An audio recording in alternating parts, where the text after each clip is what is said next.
Bismillahirrahmanirrahim. Assalamu alaikum students. My name is Muhammad Usman Salim. I am from UGI Chemistry Department.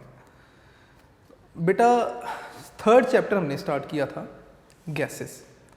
इस chapter की weightage important क्या है, importance मैंने आपको बताई थी। इसमें से 2 MCQ आपको आएंगे कंफर्म्ड इस चैप्टर में से। इसी तरह इस चैप्टर में से 4 शॉर्ट क्वेश्चंस आपसे पूछे जाएंगे जो कि शॉर्ट क्वेश्चन वाले क्वेश्चन नंबर 2 का पार्ट होंगे, ठीक है।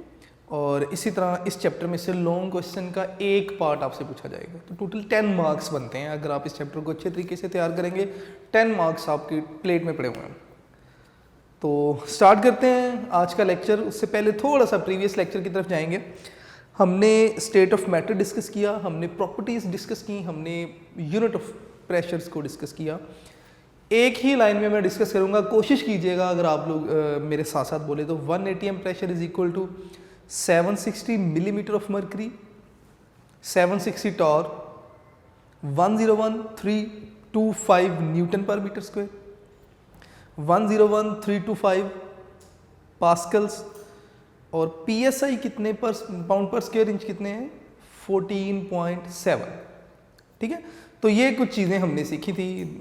तो आज हम स्टार्ट करेंगे जी गैस लॉज से।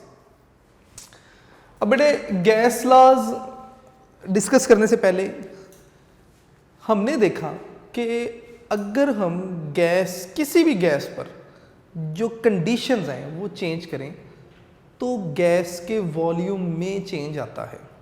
फॉर एग्जांपल कि अगर आप किसी गैस पर पड़ने वाला प्रेशर चेंज करें तो गैस का वॉल्यूम चेंज होगा। इसी तरह आप गैस का टेम्परेचर वेरी करें तो तब भी गैस का वॉल्यूम चेंज होगा। नंबर ऑफ मोल्स चेंज करें, गैस का वॉल्यूम जो है वो चेंज होगा। तो इन सारी चीज़ों को डिस्कस करते हुए हर एक प्रॉपर्टी को एक अलहदा तरीके से जो है वो एक्सप्लेन किया गया। फॉर एग्जांपल वॉल्यूम प्रेशर के दरमियान जो रिलेशन था उसे डिस्कस किया गया, वॉल्यूम टेम्परेचर के दरमियान, और जिन्होंने इन चीज़ों को डिस्कस किया उन्होंने अपने नाम से लॉज बता दिया। खैर इसको डिस्कस करते हैं साथ साथ। सबसे पहले तो हम इस टॉपिक में सीखेंगे क्या, हम इस टॉपिक में वॉल्यूम का रिलेशन पढ़ेंगे। वॉल्यूम का रिलेशन पढ़ेंगे किसके साथ, एक बार आप इस रिलेशन को डिस्कस करेंगे विद प्रेशर, इसी तरह एक बार आप वॉल्यूम का रिलेशन डिस्कस करेंगे विद टेम्परेचर, और एक बार आप वॉल्यूम का रिलेशन डिस्कस करेंगे विद नंबर ऑफ मोल। अगर आप वॉल्यूम का रिलेशन पढ़ते हैं जी किसके साथ, प्रेशर के साथ, तो ये आपके पास बॉयल्स लॉ कहलाएगा। ये बॉयल्स लॉ कहलाएगा, ठीक है। इसी तरह अगर आप वॉल्यूम का रिलेशन पढ़ेंगे टेम्परेचर के साथ तो बेटे ये चार्ल्स लॉ कहलाएगा। और अगर आप नंबर ऑफ मोल के साथ पढ़ेंगे तो ये एवोगैड्रोस लॉ कहलाएगा।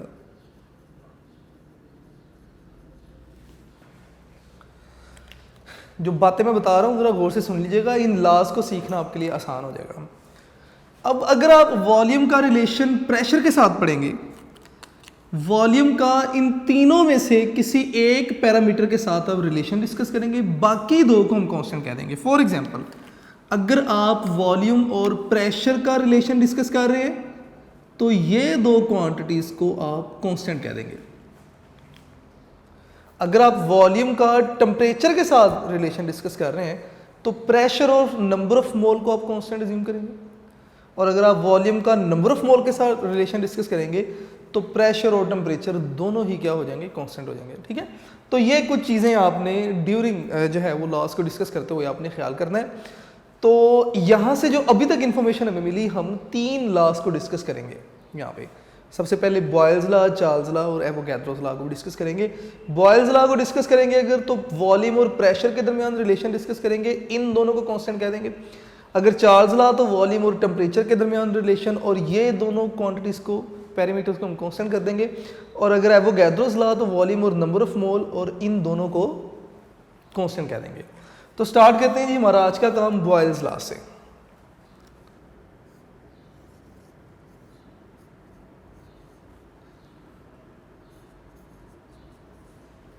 बॉयल्स लॉ जी सबसे पहले। तो जब भी आप कोई लॉ डिस्कस करेंगे तो लॉ की डेफिनेशन नहीं होती, लॉ की स्टेटमेंट होती है। क्योंकि लॉ को बयान किया जाता है तो आप इसकी स्टेटमेंट सबसे पहले बताएंगे। तो बॉयल्स लॉ की स्टेटमेंट क्या है? वो कहते हैं जी कि द वॉल्यूम, मैं पहले स्टेटमेंट लिखूंगा फिर उस स्टेटमेंट को डिस्कस भी करेंगे। The volume of given mass of a gas is inversely proportional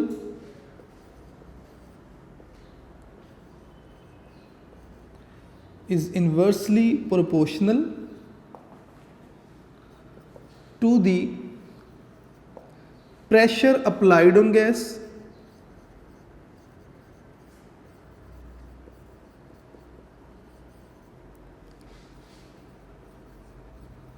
when temperature, constant किने कह दिया जी? टेम्परेचर और नंबर ऑफ मोल को।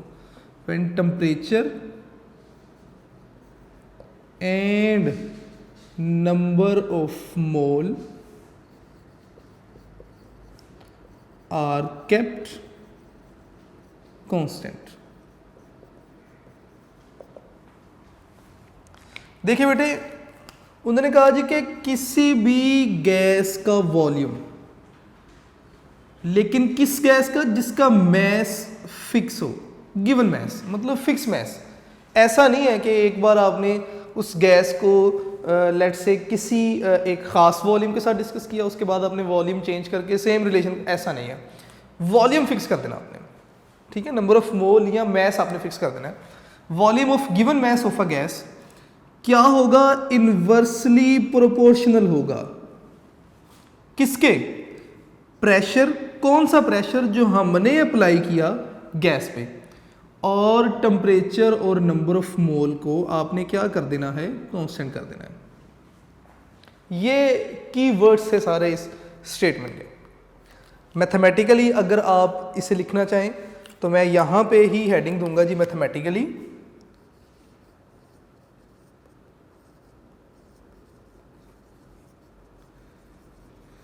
आप इसे इस तरह लिख सकते हैं जी कि प्रेशर या वॉल्यूम, आपने हमेशा वॉल्यूम को इस तरफ लिखना है। Volume is inversely proportional to pressure. जो स्टेटमेंट मैंने लिखी थी, मैंने कहा था जी कि वॉल्यूम इनवर्सली प्रोपोर्शनल है प्रेशर के, तो मैंने लिख दिया वॉल्यूम इनवर्सली प्रोपोर्शनल हो गया जी प्रेशर के। कब था?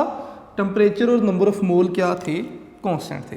तो मैं यहाँ पे लिख देता हूँ कि कब? जब temperature and number of mole क्या है? कांस्टेंट है। ये दोनों चीज़ों को हमने कांस्टेंट कह दिया। अब जब भी कोई साइंटिस्ट अपना लॉ देता है तो रिलेशन नहीं बल्कि इक्वेशन की फॉर्म में होगा। तो इट मीन्स कि आपको भी इसे इक्वेशन में कन्वर्ट करना है। तो आपने क्या करना है? जब भी आप किसी रिलेशन को इक्वेशन में कन्वर्ट करेंगे, हम क्या करेंगे? प्रोपोर्शनैलिटी के साइन को यहाँ से हटाएंगे और इसकी जगह पे हम रिप्लेस कर देंगे किसे? कांस्टेंट के साथ। तो मैं लिख सकता हूँ कि V इक्वल हो जाएगा जी किसके? K बाय P के। मैंने प्रोपोर्शनैलिटी का साइन रिप्लेस कर दिया कांस्टेंट के साथ और इक्वालिटी लिख दिया, ठीक है। V इक्वल टू के पी, प्रोपोर्शनैलिटी की जगह पे इक्वालिटी का साइन लिखा और साथ में कांस्टेंट इंट्रोड्यूस करवा दिया। या आप इसे इस तरह भी लिख सकते हैं, P डिवाइड हो रहा है इस तरफ आके मल्टीप्लाई, तो मैं लिखूंगा जी पी वी, ये इक्वल हो जाएगा किसके? के के। इस रिलेशन से आप बॉयल्स लॉ की एक और स्टेटमेंट बना सकते हैं जी। इस रिलेशन से आप बॉयल्स लॉ की एक और स्टेटमेंट बना सकते हैं। ये रिलेशन क्या कह रहा है? वो कहते हैं जी कि प्रेशर और वॉल्यूम का प्रोडक्ट मल्टीप्लाई हो रहे हैं तो प्रोडक्ट हमेशा क्या होगा? इक्वल होगा कांस्टेंट के। तो यहां से मैं इस तरह डिफाइन कर सकता हूं कि इस रिलेशन को देखते हुए अगर मैं बॉयल्स लॉ की एक और स्टेटमेंट लिखना चाहूं तो मैं लिख सकता हूं कि द प्रोडक्ट, बल्कि अब मैं इसे ब्लू से लिख देता हूं ताकि हमें जरा डिफरेंस क्लियर रहे। द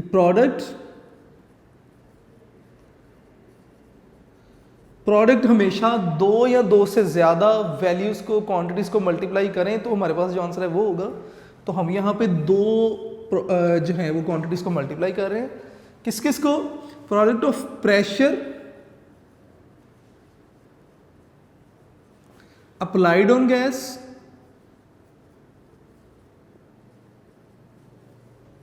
देखिए दो तरह का प्रेशर होता है, एक वो प्रेशर जो गैस अप्लाई कर रही है और एक वो प्रेशर जो हम अप्लाई कर रहे हैं गैस पे।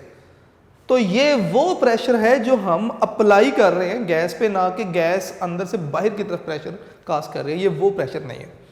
तो बात हो रही थी the product of pressure applied on a gas and volume of given mass of a gas is always constant.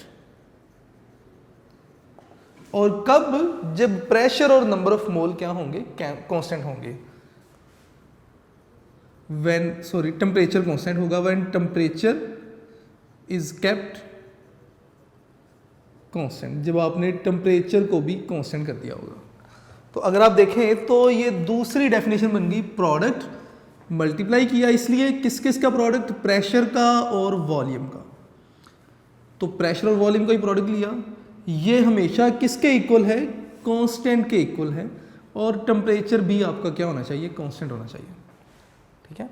अब लेट से आपके पास कोई एक गैस है, आपने उस गैस पे जो शुरू में जो उसका वॉल्यूम था लेट से वो V1 था और जो उस पर प्रेशर था वो P1 था। आपने गैस का वॉल्यूम चेंज किया, V2 कर दिया, और प्रेशर भी क्या कर दिया, सॉरी प्रेशर क्या हो जाएगा, P2 हो जाएगा। कब, जब आप प्रेशर चेंज करेंगे वॉल्यूम भी चेंज होगा। तो उस केस में हम दोनों रिलेशन को देखेंगे। जरा बेटा साथ साथ रहिएगा। लेट आपके पास एक गैस है,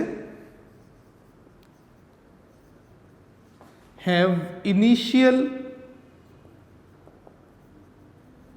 प्रेशर P1, मैं यहां पे ही लिख रहा हूं, आप इसे देखते जाइएगा, या बल्कि मैं इसे लिख देता हूं complete, initial pressure P1 and volume, यानी कि इनिशियल वॉल्यूम क्या होगा, V1 होगा। लेट से आपने प्रेशर बढ़ा दिया, प्रेशर चेंज किया, तो ऑब्वियसली उस प्रेशर को फिर आप P2 कहेंगे। ठीक है। तो मैं यहां पे लिख देता हूं कि लेट प्रेशर इज चेंज्ड, आपने प्रेशर को चेंज किया अप टू P2, आपने प्रेशर चेंज करके P2 कर दिया, तो देन वॉल्यूम भी क्या बन जाएगा, V2 बन जाएगा। देन वॉल्यूम आपके पास क्या हो जाएगा जी, V2 हो जाएगा। अगर आप इस फर्स्ट कंडीशन और इस सेकंड कंडीशन, दोनों कंडीशंस के लिए ये इक्वेशन अप्लाई करना चाहें, तो आप लिख सकते हैं कि P1 V1 equal to K। ठीक है। इसी तरह सेकंड कंडीशन के लिए अगर आप लिखना चाहें तो also P2 V2 equal to K। इसे आप इक्वेशन 1 का नाम दे दें, इसे इक्वेशन 2 का नाम दे दें। यही कहता है कि गैस के प्रेशर और वॉल्यूम का प्रोडक्ट हमेशा कांस्टेंट होगा। आपने सेम गैस रखी, गैस चेंज नहीं की, आपने प्रेशर, इनिशियल प्रेशर P1 था, वॉल्यूम V1 था, आपने उसी टेम्परेचर पे गैस का प्रेशर बढ़ा दिया, P2 कर दिया, वॉल्यूम कितना हो गया, V2 हो गया। तो फर्स्ट कंडीशन के लिए अगर आप ये इक्वेशन अप्लाई करेंगे तो P1 V1 equal to K, second condition के लिए यही इक्वेशन अप्लाई करेंगे तो P2 V2 equal to K। अगर आप देखें तो दोनों इक्वेशंस की राइट साइड सेम है, इक्वल है। ठीक है। अगर इनकी राइट साइड इक्वल है तो इनकी लेफ्ट साइड भी इक्वल होनी चाहिए। तो मैं यहां पे लिख देता हूं कंपेयरिंग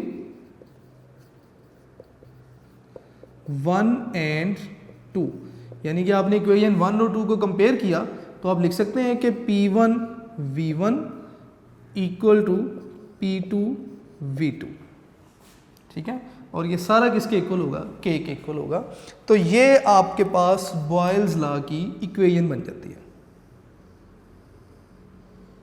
इस इक्वेशन को यूज़ करते हुए हम नंबर ऑफ प्रॉब्लम्स को सॉल्व कर सकते हैं, और हम यहाँ पे सॉल्व भी करेंगे, बल्कि फर्स्ट एग्जांपल तो मैं आपके लिए ही छोड़ दूंगा। ठीक है। तो यहाँ तक बेटे अगर कोई प्रॉब्लम है तो आप दोबारा लेक्चर सुनिए, आप बुक से देखिए, मेरा नहीं ख्याल कि कोई प्रॉब्लम होनी चाहिए। मैंने जस्ट आपसे बॉयल्स लॉ की स्टेटमेंट डिस्कस की।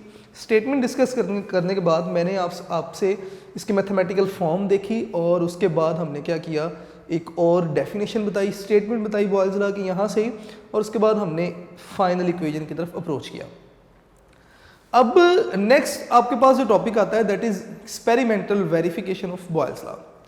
ठीक है, तो मैं यहाँ से रिमूव कर रहा हूँ और इसकी एक्सपेरिमेंटल वेरिफिकेशन देखेंगे। अब बड़ा इजी टॉपिक है, मैं उसके सारी थ्योरी नहीं लिखूंगा बोर्ड पे, मैं जस्ट आपको समझाऊंगा और थ्योरी आपने खुद से उसकी लिखनी होगी। ठीक है, तो बेटे ज़रा साथ साथ रहिएगा आप लोग। नेक्स्ट हम डिस्कस करने जा रहे हैं experimental verification of Boyle's law.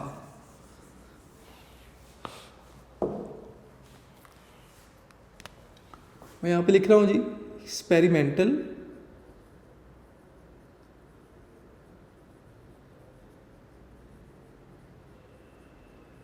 Verification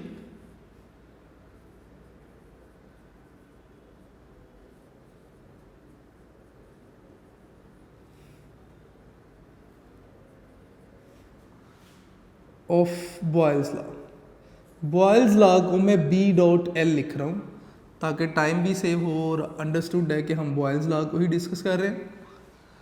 तो बेटा ज़रा साथ साथ देखिएगा बेटे ज़रा, लेट्स से हमारे पास एक कंटेनर है,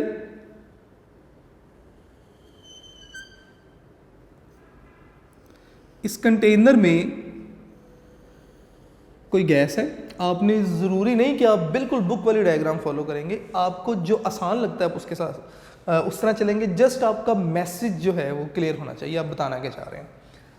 देखिएगा जी, आपके पास एक कंटेनर है, ठीक है, इस कंटेनर में कोई गैस है। Let's say that gas is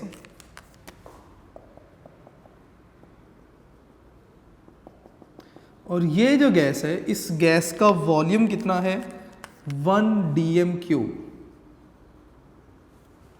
1 dm³ जो है वो गैस का वॉल्यूम है। इस गैस पे जो इसका पिस्टन है, इस कंटेनर का पिस्टन जो है वो मूवेबल है, यानी कि पिस्टन अपवर्ड भी मूव कर सकता है और डाउनवर्ड भी। पिस्टन क्या है, इस कंटेनर का जो कैप है वो इसका पिस्टन है। ठीक है, ये कैप अपवर्ड भी मूव कर सकता है और डाउनवर्ड भी। अगर ऊपर से ज़्यादा प्रेशर होगा तो ये कैप, ये पिस्टन डाउनवर्ड मूव करेगा। अगर गैस का प्रेशर ज़्यादा होगा तो ये अपवर्ड मूव करना शुरू कर देगा। ठीक है, लेट्स से कि इस गैस पे जो आपने प्रेशर रखा that is 2 atm। Let's say pressure is 2 atm। ठीक है, तो इस कंडीशन में वॉल्यूम कितना है 1 dm³ और प्रेशर कितना है 2 atm। तो मैं यहाँ पे V1 कह दूँ इसको, या मैं लिख देता हूँ जी कि V1 आपके पास ये है और P1 आपके पास क्या है, ये है। आपने क्या किया, आपने प्रेशर जो था उसे आपने डबल कर दिया, यानी कि प्रेशर आपने बढ़ा दिया। ठीक है, जब आप प्रेशर बढ़ाएंगे तो ऑब्वियसली वॉल्यूम कम होगा। According to the statement of Boyle's law, pressure बढ़ाएंगे तो वॉल्यूम क्या होगा, कम होगा। जितना प्रेशर बढ़ाएंगे उतना ही वॉल्यूम कम होता जाएगा। अगर आप प्रेशर डबल कर देंगे तो वॉल्यूम हाफ हो जाएगा। आपने क्या किया जी, आपने प्रेशर जो था वो बढ़ा दिया, कितना कर दिया, 2 की बजाय 4 atm कर दिया। तो मैं यहाँ पे लिख रहा हूँ जी कि प्रेशर आपने कितना कर दिया 4 atm। तो गैस का जो वॉल्यूम है वो 1 का हाफ हो जाएगा, यानी कि 1/2 dm³ हो जाएगा। मैं यहाँ पे लिख देता हूँ जी 1/2 dm³। लें जी, ये गैस कंप्रेस होगी, मॉलिक्यूल्स एक दूसरे के करीब करीब आ गए, वॉल्यूम जो था वो कम हो गया, हाफ हो गया, कितना जी 1/2 dm³। अब आपने क्या किया, आपने ये सेम कंटेनर की बात हो रही है, पहली कंडीशन में इतना प्रेशर था, आपने प्रेशर बढ़ा दिया सेम कंटेनर पे। अब आप क्या कर रहे हैं, आपने प्रेशर को मज़ीद बढ़ा दिया और मज़ीद बढ़ा के आपने क्या किया जी 3 टाइम्स कर दिया प्रेशर, यानी कि 6 atm कर दिया। तो वॉल्यूम भी कम होके जो है वो 1/3 हो जाएगा। मैं यहाँ पे लिख रहा हूँ बेटा, देखिएगा 1/3 dm³ आपके पास वॉल्यूम हो जाएगा। कब, अगर आप प्रेशर को बढ़ा के आप 6 ATM कर देंगे। शुरू में प्रेशर 2 ATM था, वॉल्यूम 1 DM³ था। प्रेशर डबल किया, वॉल्यूम हाफ हो गया। प्रेशर इसका 6 टाइम यानी कि 3 टाइम्स कर दिया, तो वॉल्यूम 3 टाइम्स जो है वो कम हो गया। मैं यहाँ पे गैस मॉलिक्यूल्स वैसे ही बना देता हूँ जिस तरह पहली 2 डायग्राम्स में बनाए हुए हैं। इस केस में ये P1 था, ये V1 था, आपने प्रेशर बढ़ा दिया तो ये प्रेशर आपके पास क्या हो गया जी P2 और ये वॉल्यूम आपके पास क्या हो गया V2। आपने प्रेशर मज़ीद बढ़ा दिया तो ये प्रेशर आपके पास P3 हो गया और ये वॉल्यूम हमारे पास क्या हो गया जी V3 हो गया। अब इसके लिए अगर आप इस कंडीशन के लिए ये इक्वेशन लिखना चाहें तो हम लिख सकते हैं कि P1 V1 equal to K। इसके लिए अगर लिखना चाहें तो P2 V2 equal to K यानी कि कांस्टेंट, और इस केस के लिए लिखना चाहें तो P3 V3 equal to K यानी कि कांस्टेंट। यानी कि इन सब के प्रेशर और वॉल्यूम का जो प्रोडक्ट है वो सेम आना चाहिए, कांस्टेंट आना चाहिए, आंसर सेम होना चाहिए। चलें जी करके देख लेते हैं, वैल्यूज पुट कर लेते हैं। सबसे पहले P1 आपके पास कितना है जी 2 ATM और V1 कितना है 1 DM³। तो इस सारे का आंसर कितना आएगा, इस सारे का आंसर 2 × 1 2 ही आएगा, 2 ATM DM³। ये यूनिट बन जाएगा जी। पहला आंसर आपके पास ये आ गया। ले जी दूसरी तरफ चलते हैं जी। अब P2 आपके पास क्या है, मैं यहाँ पे लाइन लगा देता हूँ ताकि हम डिफ्रेंशिएट कर सकें दोनों को। P2 आपके पास क्या है 4, तो मैं यहाँ पे लिख रहा हूँ जी कि 4 ATM और V2 आपके पास क्या है जी 1/2 इंटू 1/2 DM³। जी इसका आंसर क्या आएगा 2 1 द 2 2 2 द 4, इसका आंसर भी 2 ATM DM³ आ रहा है जी।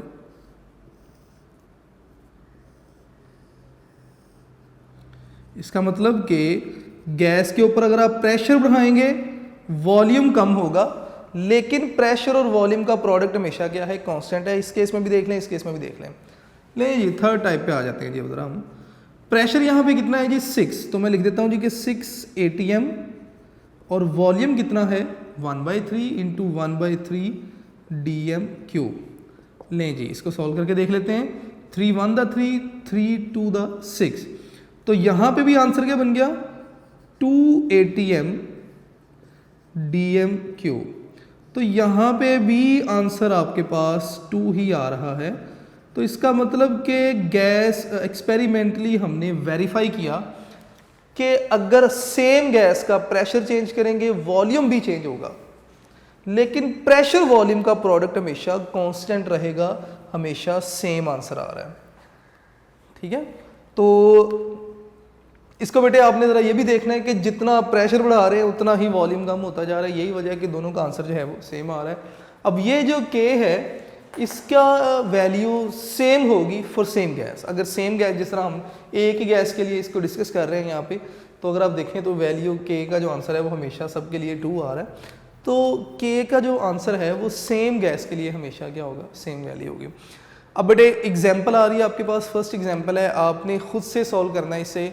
यही वाला आप जो है वो इक्वेशन अप्लाई करेंगे। मैं यहाँ पे लिख देता हूँ, मैं सॉल्व नहीं करूँगा, मैं आपके लिए लिख रहा हूँ कि आप इस रिलेशन को अप्लाई करें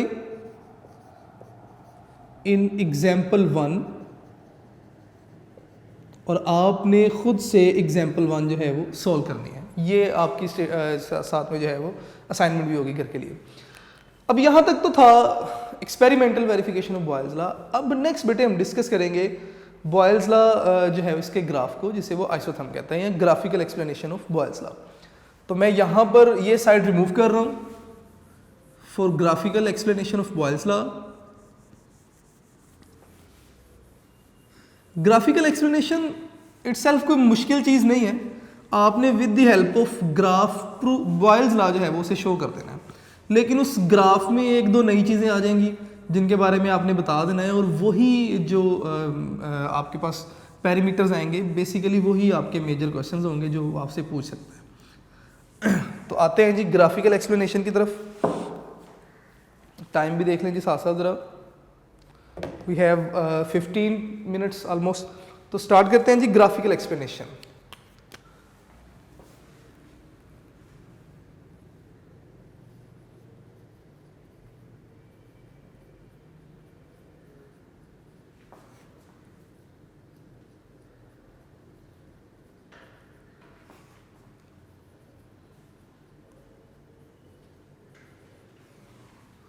लें जी, नेक्स्ट टॉपिक है जी हमारा graphical explanation of Boyle's law.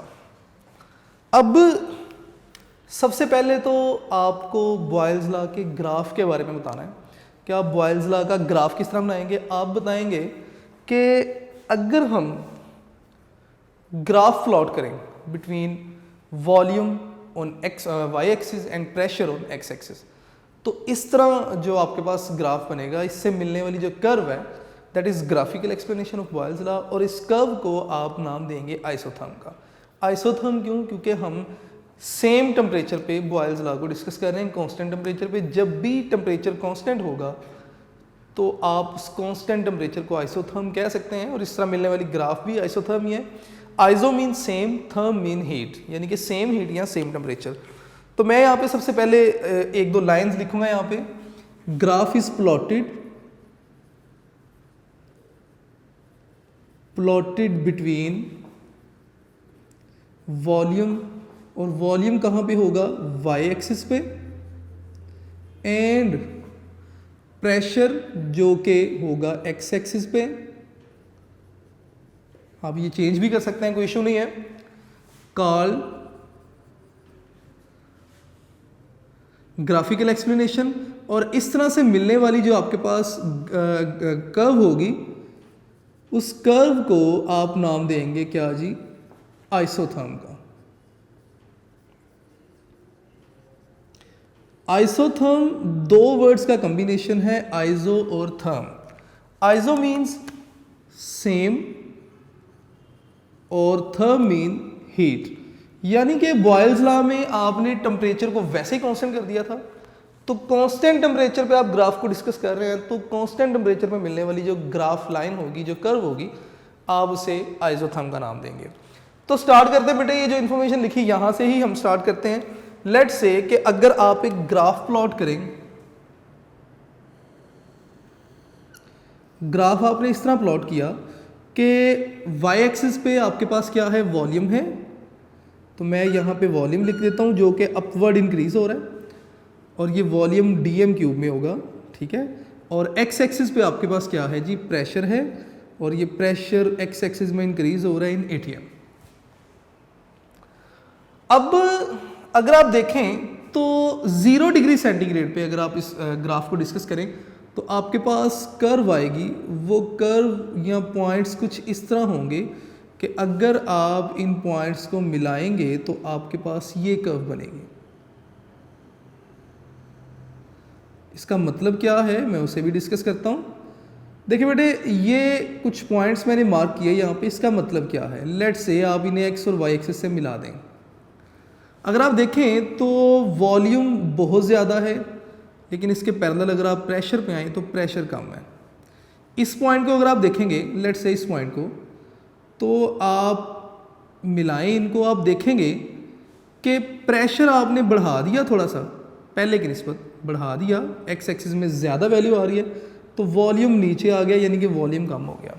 तो अगर आप देखें तो जैसे जैसे आप प्रेशर बढ़ाते जाएंगे वॉल्यूम कम होता जाएगा।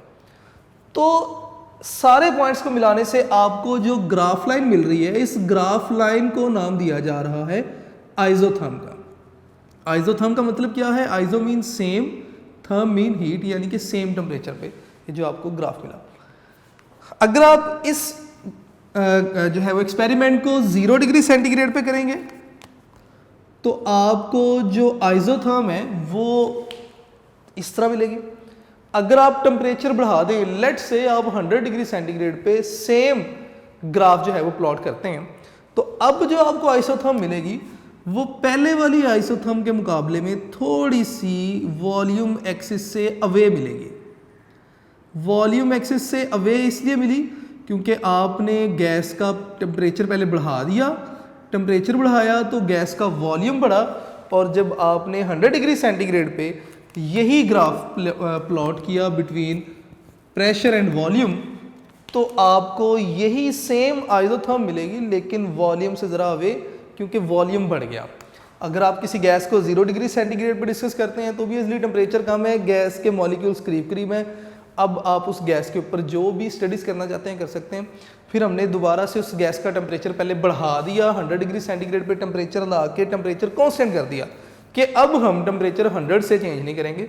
फिर उस पर हमने बॉयल्स लॉ अप्लाई किया, और बॉयल्स लॉ अप्लाई करने के बाद हमने जो हमें ग्राफ मिला हमने उसे प्लॉट किया, तो हमें पता चला कि पहले 100 डिग्री सेंटीग्रेड वाली कर्व पहले वाली कर्व से ज़रा अवे मिल रही है। पहला ग्राफ आपके पास इस तरह होगा, ठीक है। ये जो ग्राफ है, ये ग्राफ है बिटवीन वॉल्यूम एंड प्रेशर। तो ये जो आपको कर्व मिली, ये कर्व कॉल्ड आइसोथर्म, इस कर्व को आपने आइसोथर्म का नाम दे दिया। 0 डिग्री सेंटीग्रेड पे ये कर्व करीब है और 100 डिग्री सेंटीग्रेड पे कर्व ज़रा अवे हो गए। अब दोबारा से आप सेम ग्राफ जो है वो डिस्कस करेंगे बिटवीन प्रेशर, लेकिन इस बार वॉल्यूम नहीं, आप वॉल्यूम का इन्वर्स लेंगे। प्रेशर को मैं y एक्सिस पे लिख रहा हूँ जो कि अपवर्ड इंक्रीज होगा, और 1/v को मैं x एक्सिस पे लिख रहा हूँ जो कि इस तरफ इंक्रीज होगा। अब बेटे ज़रा मेरी बात को गौर से सुन लीजिएगा।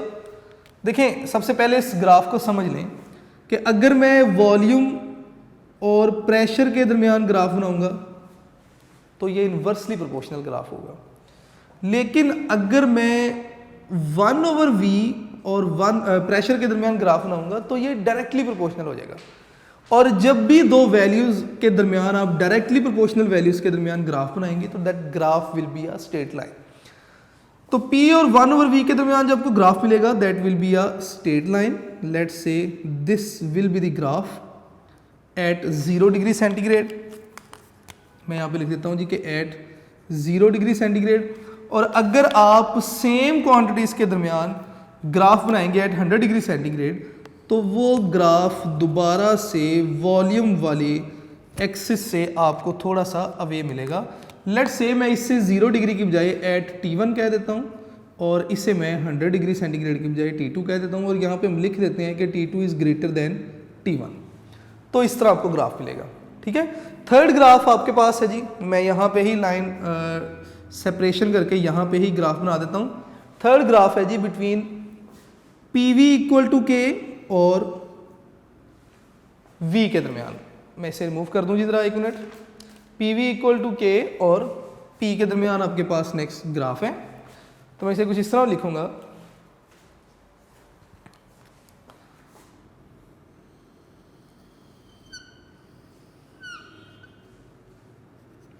y एक्सिस पे हमने रखा जी PV which is equal to K, और x एक्सिस पे हमारे पास क्या है, प्रेशर है। अब ये जो ग्राफ है ये स्ट्रेट लाइन आना चाहिए। क्यों? क्योंकि आप अगर किसी गैस का प्रेशर चेंज करते हैं तो प्रेशर के चेंज होने से वॉल्यूम भी चेंज होगा, और वॉल्यूम भी चेंज होगा, लेकिन प्रेशर और वॉल्यूम का जो प्रोडक्ट है वो हमेशा क्या रहेगा, कांस्टेंट रहेगा। तो इसका मतलब ये जो ग्राफ है ये आपके पास एक स्ट्रेट लाइन ग्राफ आना चाहिए,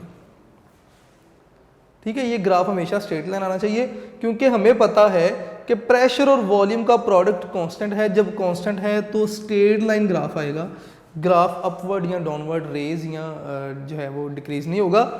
तो ये जो ग्राफ है इससे आप गैसेस की आइडियलिटी को चेक करने के लिए भी इस्तेमाल करते हैं, ठीक है। तो मैं यहाँ पे दिख देता हूँ कि ये जो ग्राफ आपके पास है इसे आप यूज़ करते हैं या इस्तेमाल कर सकते हैं, या ये स्टैंडर्ड है, standard to verify ideality, standard to verify ideality of gases.